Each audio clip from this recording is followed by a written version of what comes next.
Bora estudar química, meu povo! Juliana Figueiredo com vocês e vamos dar fechamento às aulas sobre modelos atômicos. Tivemos várias aulas. Se você chegou aqui agora, volta que tem mais 4 aulas sobre modelos atômicos. Então hoje a gente vai falar sobre o modelo de Sommerfeld. Na verdade, Sommerfeld ele pegou uma carona muito grande no modelo de Bohr. Ele fez apenas 2 contribuições. Então, do modelo de Bohr, ele propôs mais 2 contribuições e dessa forma ele finalizou o que para ele seria o modelo de um átomo. Então vamos pensar aqui, vamos entender o que foi que Sommerfeld chegou. Então vejam, ele visualizou o seguinte, que essas órbitas que o elétron fica ao redor do núcleo, elas são circulares e também elípticas. Dessa forma, os níveis energéticos lá de Bohr, eles vão também ser divididos em subníveis. Espera aí, Figueiredo, deixa eu entender. Então, quer dizer que eu tenho níveis e subníveis, exatamente. Você tem níveis energéticos e esses níveis energéticos eles vão ser divididos em subníveis. Somente. Essas órbitas circulares, elas também são circulares e elípticas. Somente. Feche seu pensamento só nisso aí. Você tem aqui na sua projeção nível 1, nível 2. Opa, o que é que você está visualizando? O nível 2 dividido em 2 subníveis. Está conseguindo visualizar aí uma órbita circular e uma elíptica? Porque foi essa a contribuição de Sommerfeld. Olha o nível 3. Nível 3 você tem uma órbita circular e 2 elípticas, ou seja, 3 subníveis. Olha o nível 4. Uma órbita circular e mais 3 elípticas.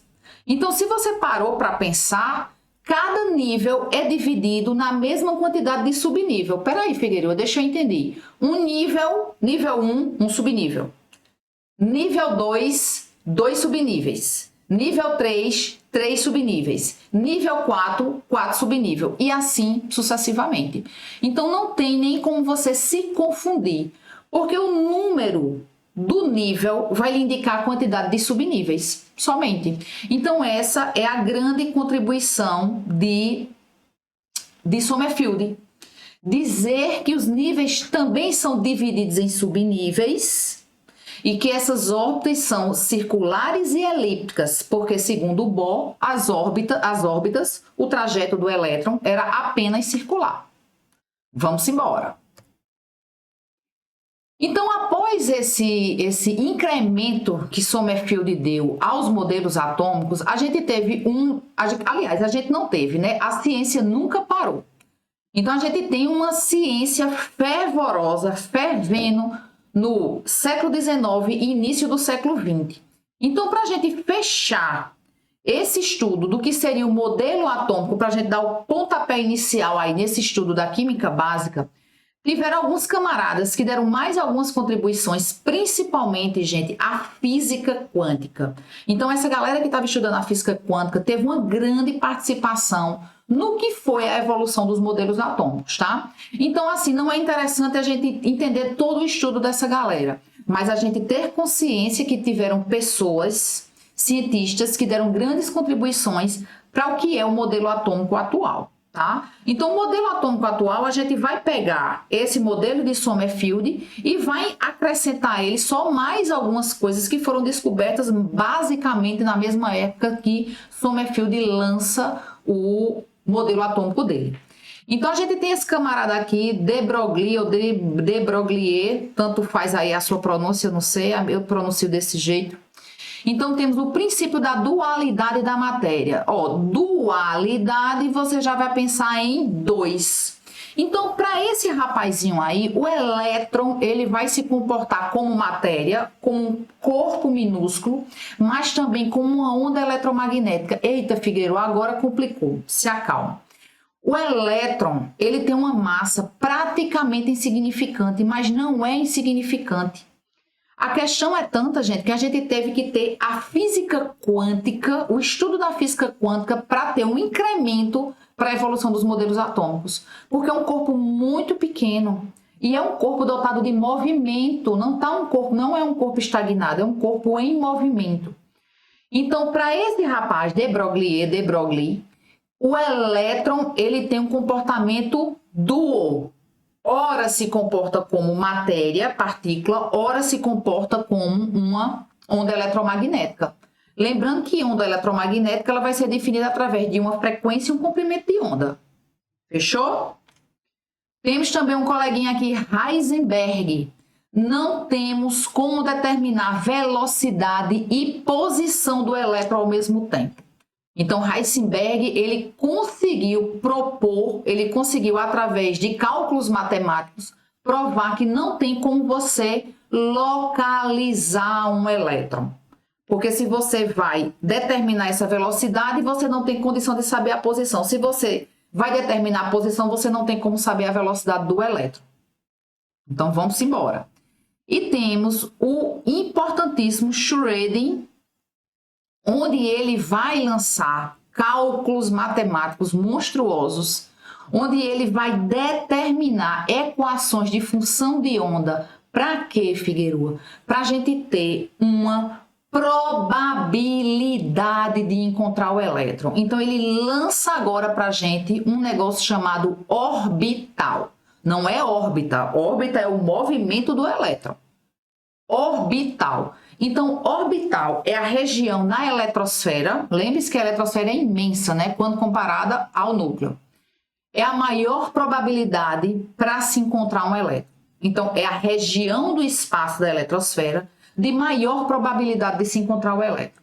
Então, como não tem como você visualizar, como não tem como você ou calcular a velocidade, ou você saber a posição do elétron ao mesmo tempo, segundo Heisenberg, então Schrödinger, ele lança cálculos matemáticos, funções de ondas que não interessam a gente, graças a Deus, para que a gente saiba mais ou menos ter uma probabilidade da localização do elétron em questão, que a gente está estudando, dentro de uma eletrosfera gigantesca.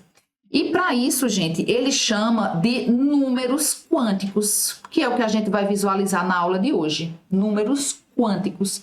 Então, os números quânticos são respostas a essas funções de onda. Grosseiramente, é muito comum se fazer essa comparação em dizer que os números quânticos é a localização do elétron. Se você consegue fazer essa assimilação, eu acho que fica mais fácil para você que está aí estudando isso. Então, os números quânticos ele vai servir para lhe nortear. Lembre-se que a eletrosfera é um espaço muito grande, a massa do elétron é praticamente inexistente e ele não está parado, ele está em movimento. E como de Broglie disse, o elétron ele se comporta como corpo, como matéria e também como uma função de onda. Tá? Então, os números quânticos eles vão nos ajudar, nos nortear, para a gente saber mais ou menos onde é que está esse elétron. Então, veja que o modelo atômico atual ele é um modelo atômico probabilístico. Então, é uma probabilidade. Fechou? Vamos embora. Pegue na minha mão que vai dar tudo certo. Então, ó, a gente vai ver 4 números quânticos, tá? O primeiro dele, a gente já falou sobre isso. O número quântico principal é o nível de energia que se encontra o elétron. Núcleo, níveis energéticos. Então, esses níveis energéticos eles vão receber números. Esses números eles vão variar de 1 até 7. Agora, eu vou botar um parênteses aí bem grande. Não é que a eletrosfera esteja dividida em apenas 7 níveis. Para o último número atômico descoberto até os dias atuais, que é o 118, a gente nem utiliza 7 níveis energéticos para organizar esses 118 elétrons. Então, nenhum elemento da tabela periódica tem elétrons suficientes para ocupar o nível 5, 6 e 7.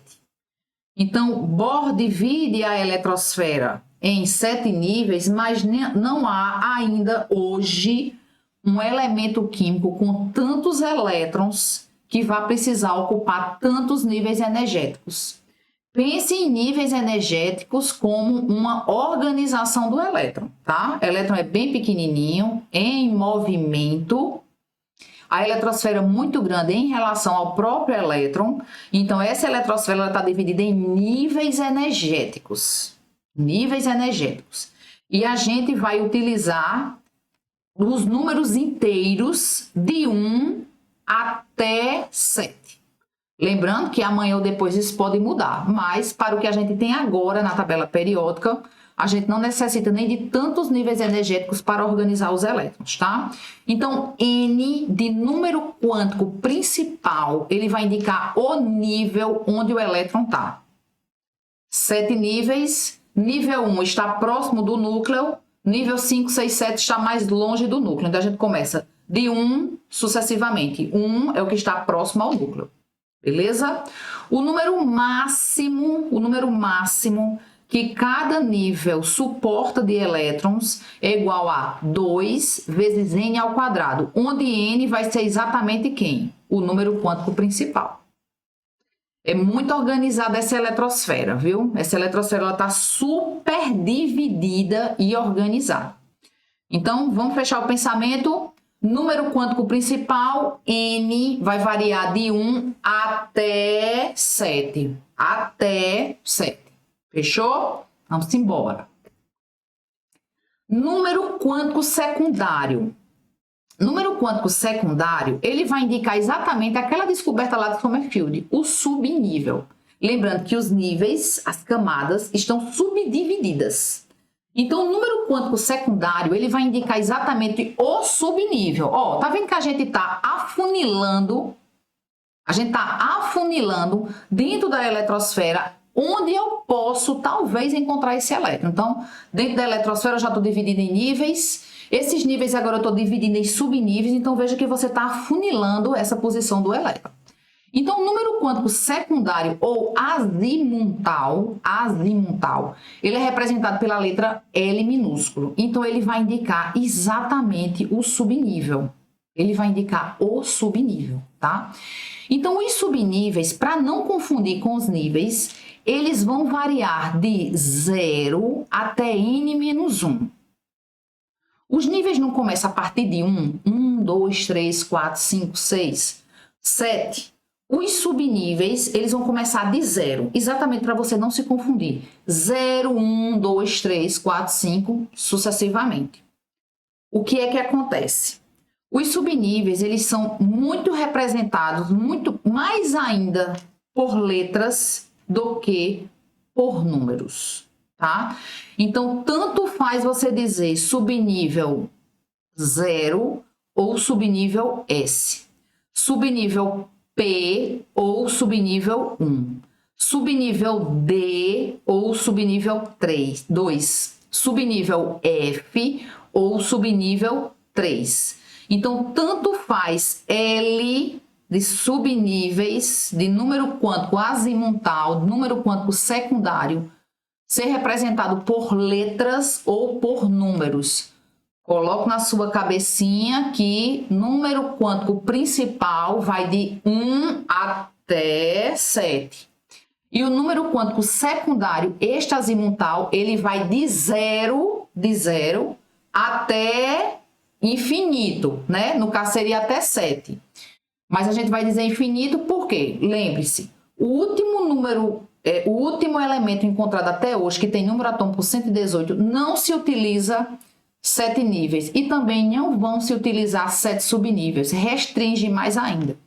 Então, é muito comum a gente dizer a eletrosfera está dividida em 7 níveis e 4 subníveis.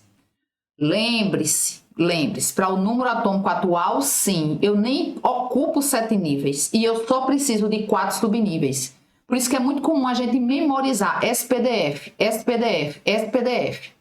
A mesma quantidade de níveis é de subníveis. A mesma quantidade de níveis é subníveis. Estão lembrados disso, né?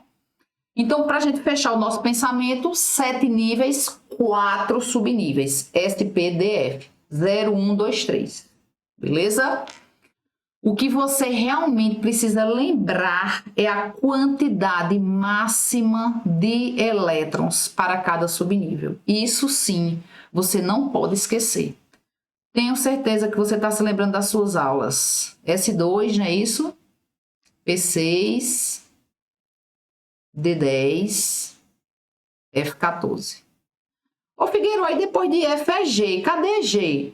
G, H, I, J, vão existir esses subníveis, gente. Só que a gente não necessita.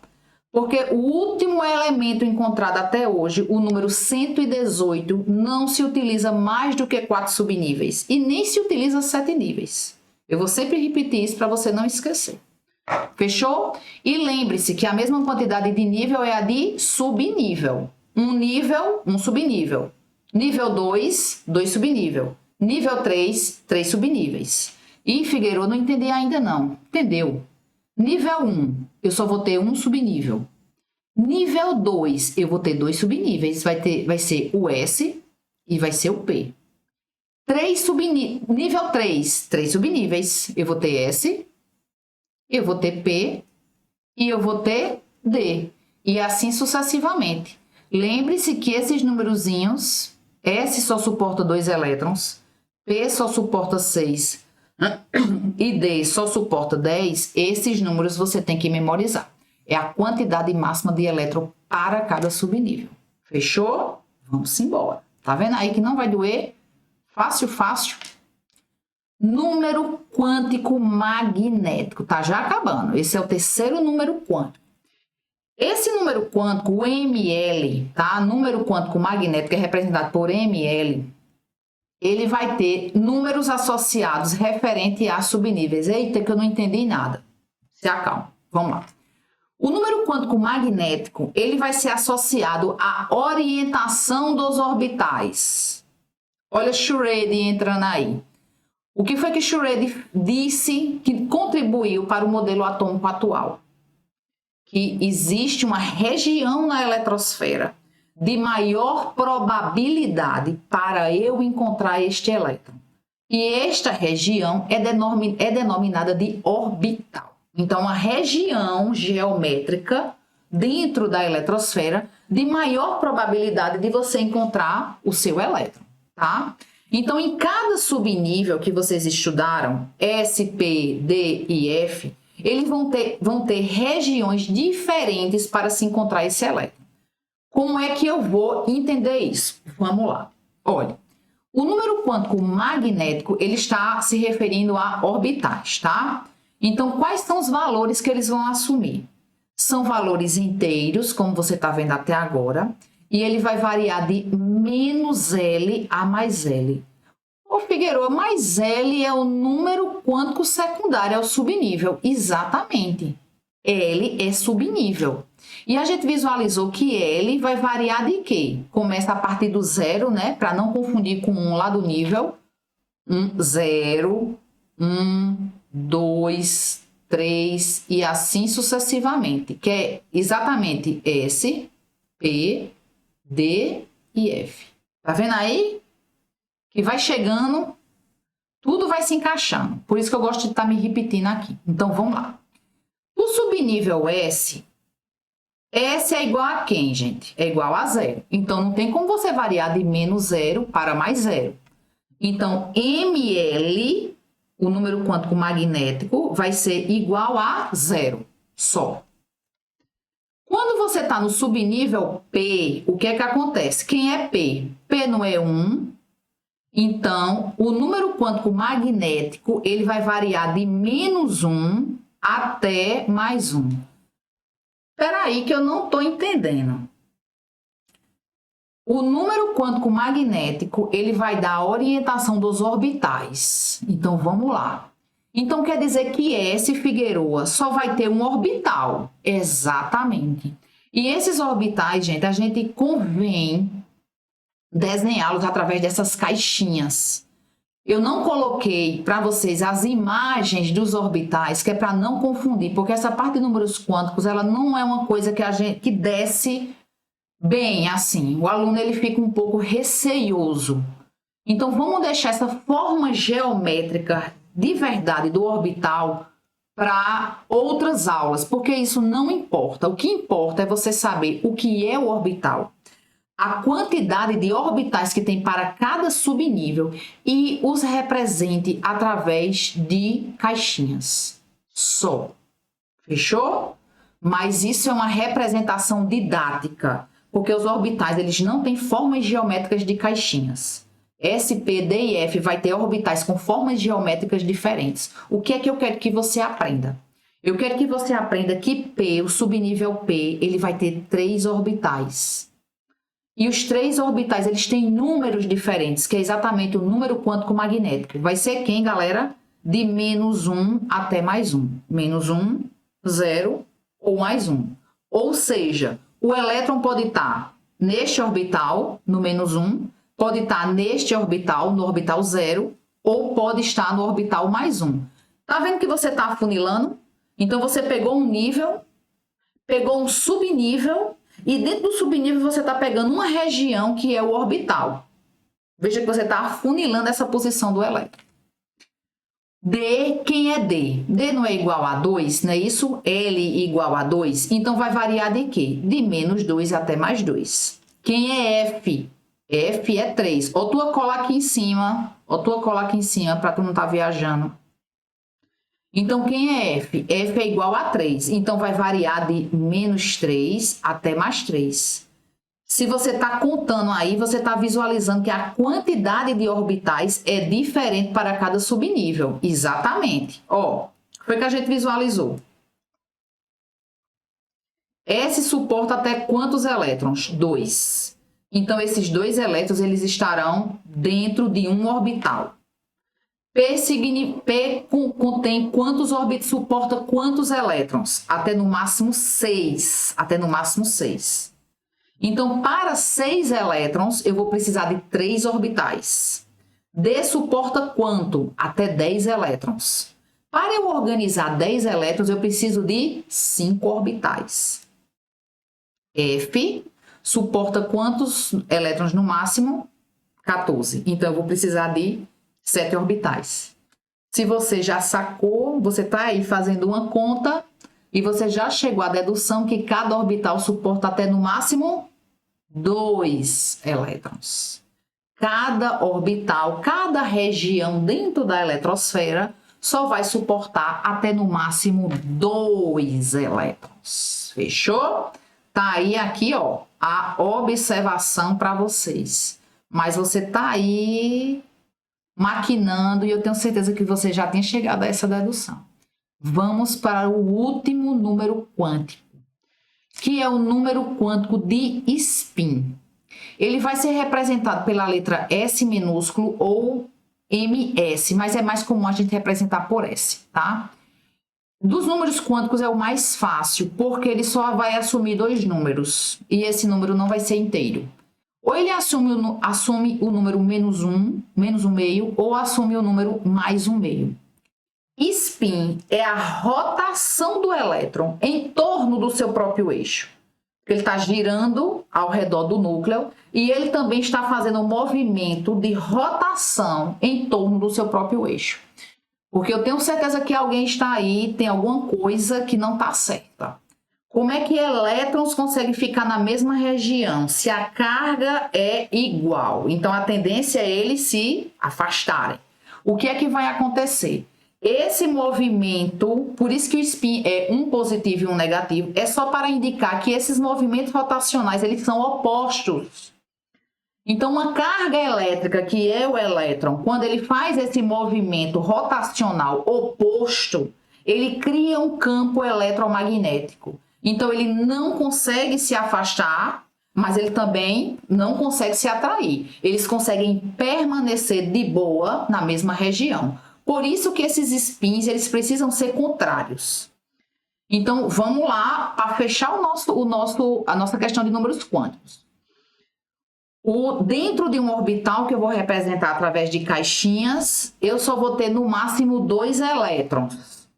E esses elétrons eles vão ter spins contrários, +1/2, ou -1/2, ou -1/2, ou +1/2. Contando que os spins sejam contrários, porque exatamente está um fazendo um movimento horário e o outro anti-horário. Um gira e o outro gira ao contrário, para formar esse campo eletromagnético e os elétrons ficarem próximos na mesma região, que é o que a gente chama de orbital, tá? Certo, Figueiredo? Mas quem é +1/2, quem é -1/2? Só saiba que dentro do orbital, que vai caber até no máximo 2 elétrons, os spins precisam estar contrários, tá? Como a gente usa a representatividade da caixinha para desenhar o orbital, a gente também usa uma representatividade de meia seta para representar um elétron. Então, um elétron ele vai estar representado por meia seta. Então, ou vai estar seta para cima, seta para baixo, ou o contrário. Seta para baixo, seta... Deixa eu desenhar aqui melhor, ficou um pouco feio. Seta para baixo, seta para cima.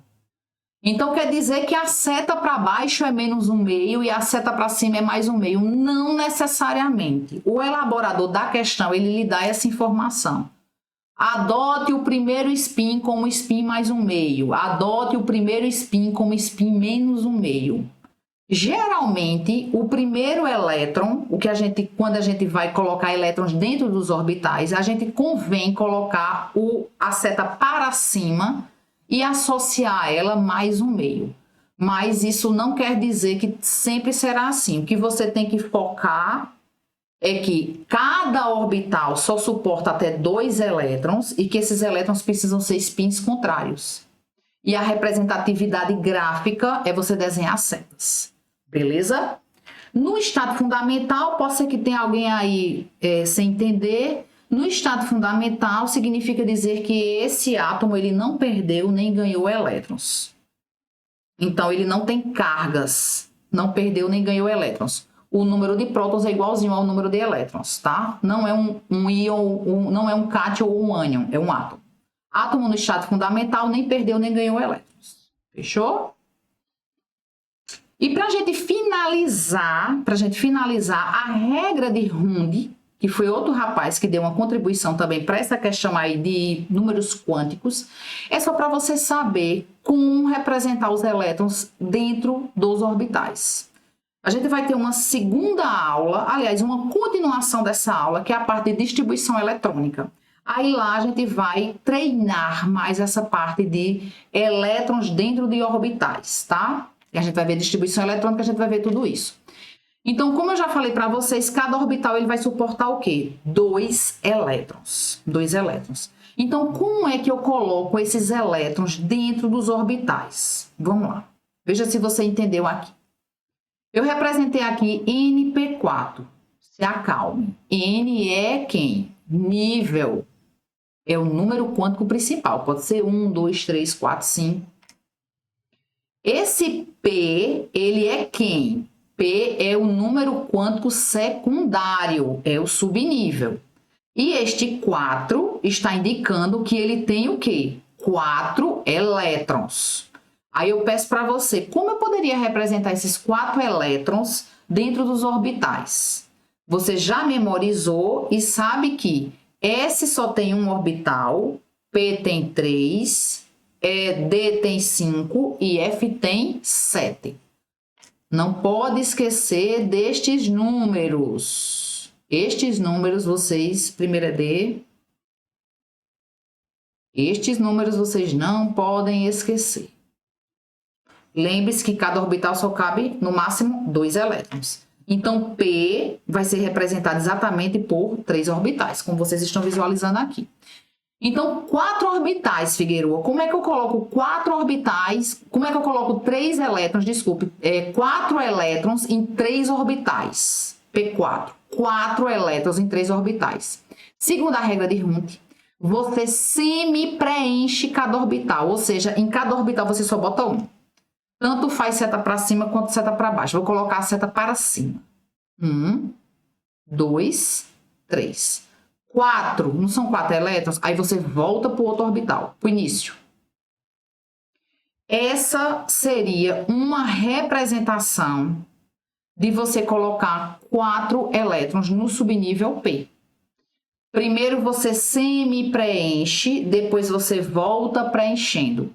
Figueroa, e se fosse, por exemplo, 3? Se fosse 3. Vamos lá. Se P tivesse 3 elétrons, como é que você colocaria nos orbitais? 1, 2, 3. Primeiro você semi-preenche, depois você volta preenchendo. Figueiredo, só mais uma para ver se eu entendi. Faça de conta que aqui é 5. Então, você semi-preenche 3 elétrons, né? Aí, ó, 4, 5. Fechou? Por isso que é importante você saber o número quântico magnético. Porque, por exemplo, este último elétron que você colocou aqui, ele está em que orbital? Ah, está no orbital do meio. Isso não é informação certa. Aqui vai variar de -1, 0, mais 1. Lembre-se que os subníveis eles podem ser representados por letras, mas também pode ser representado por quê? Por números. Ele, que é o número quântico secundário, que é o subnível, é quem? 0, 1, 2, 3 e assim sucessivamente. Que pode ser representado por letras, que é quem? S, P, D e F. Então, se P significa subnível 1, então esse número quântico magnético ele vai variar de quê? De -1 até mais 1. Fechou? Tenho certeza que você agora não vai mais ter medo de números quânticos. Tenho certeza disso. Então, se você ficou até aqui, deixa o seu joinha, se inscreve no canal e até a próxima!